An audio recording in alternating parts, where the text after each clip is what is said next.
In this video, we'll talk about genetically engineered organisms or GEOs. Now, you might have heard of terms like transgenic organisms or GMOs. They all mean the same thing in that all of these organisms are, in one way or another, genetically engineered. So that's the term I'm going to use in the rest of this video. What are GEOs? They are organisms that have been engineered using recombinant DNA techniques to carry one or more genes from bacteria, viruses, plants, or animals. For example, you can take a human gene, like the gene for insulin,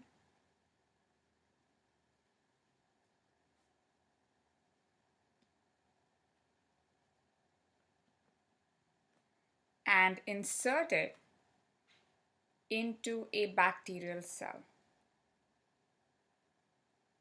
So the bacteria, this is the bacterial genome.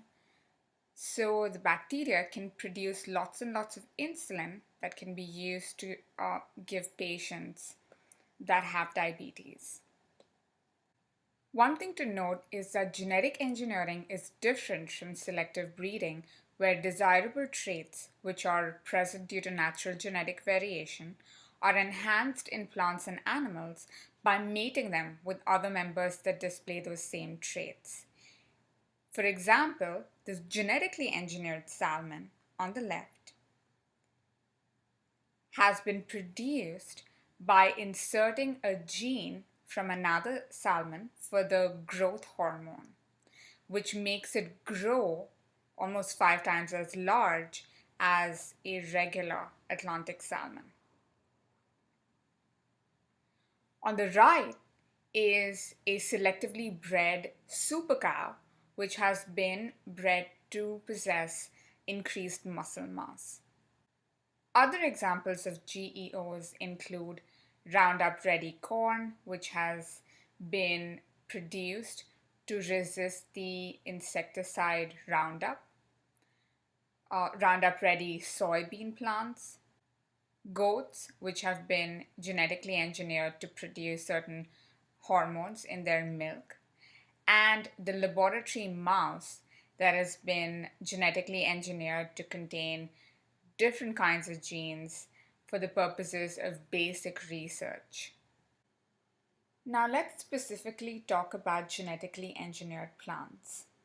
A transgenic or a genetically engineered plant may have been generated to produce a new product or to alter some genetic characteristic, for example, insect resistance or herbicide tolerance. Special vectors and delivery systems have been developed to introduce genes into plants to develop these desired characteristics. I'm going to talk about one method that is used that involves agrobacterium, a pathogenic bacterium that normally inserts DNA into plants. Now, this bacterium is responsible for causing crown gall disease in plants, which many of you may be familiar with.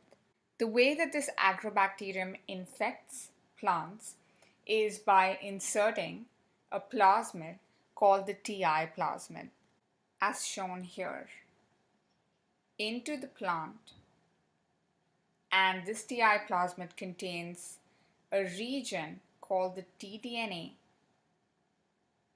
which inserts itself into the plant genome and leads to the induction of cell proliferation, leading to tumor formation within the plant.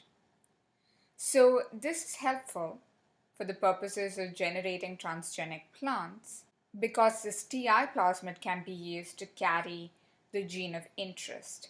So in the process of genetic engineering of plants using the agrobacterium method, the gene of interest is inserted within the tDNA because this is what is going to insert itself into the bacterial genome.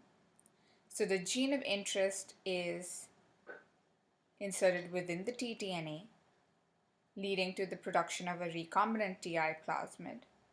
This recombinant TI plasmid is then transformed into agrobacterium cells. Then the agrobacterium cells that contain the recombinant TI plasmids are then allowed to infect plant cells. The tDNA specifically inserts itself into the plant genome along with the gene of interest that is contained within this tDNA.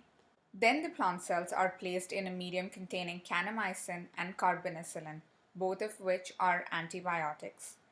The kanamycin kills plant cells that have not taken up the tDNA because the tDNA again is designed to carry the resistance gene for this antibiotic. Carbonicillin, on the other hand, kills agrobacterium in general.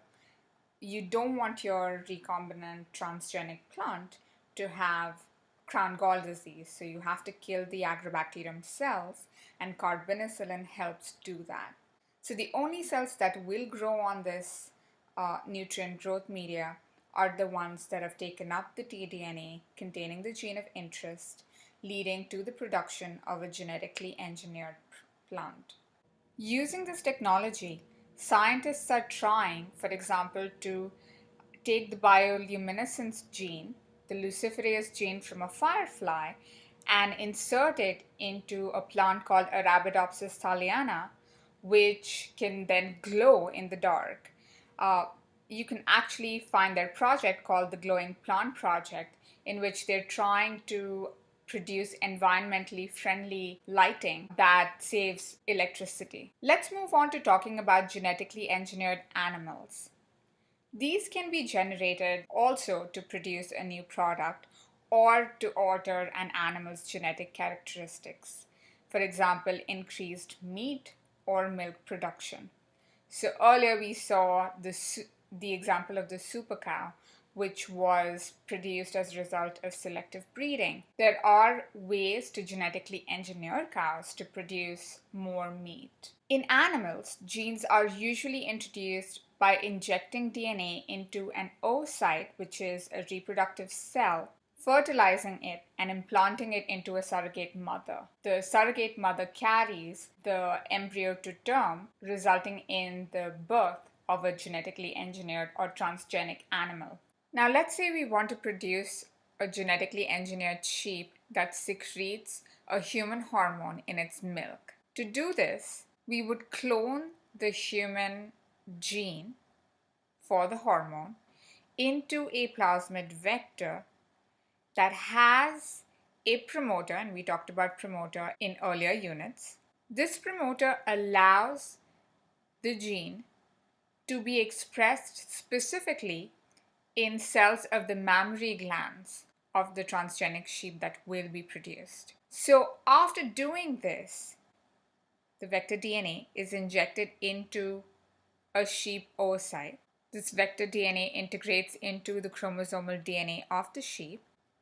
This oocyte is then fertilized and implanted into a female sheep, which then carries it to term, leading to the birth of a transgenic sheep offspring, which is this. This transgenic sheep will secrete the human hormone in its milk, which can then be collected, and the human hormone can be isolated from that milk. So this is a very nice way to generate lots of human hormone because the sheep produce a constant supply of milk and a high supply of milk. Using a similar technique, you can also take green fluorescent protein from jellyfish and insert it into mice to produce glowing mice. By inserting genes next to a gene for green fluorescent protein, enables scientists to investigate where in the cell the gene get expressed, because if it is expressed along with green fluorescent protein, then you know whether the gene that you're studying, product of that gene, is either inside the mitochondria of the cell or inside the cytoplasm or at the cell membrane. Thank you.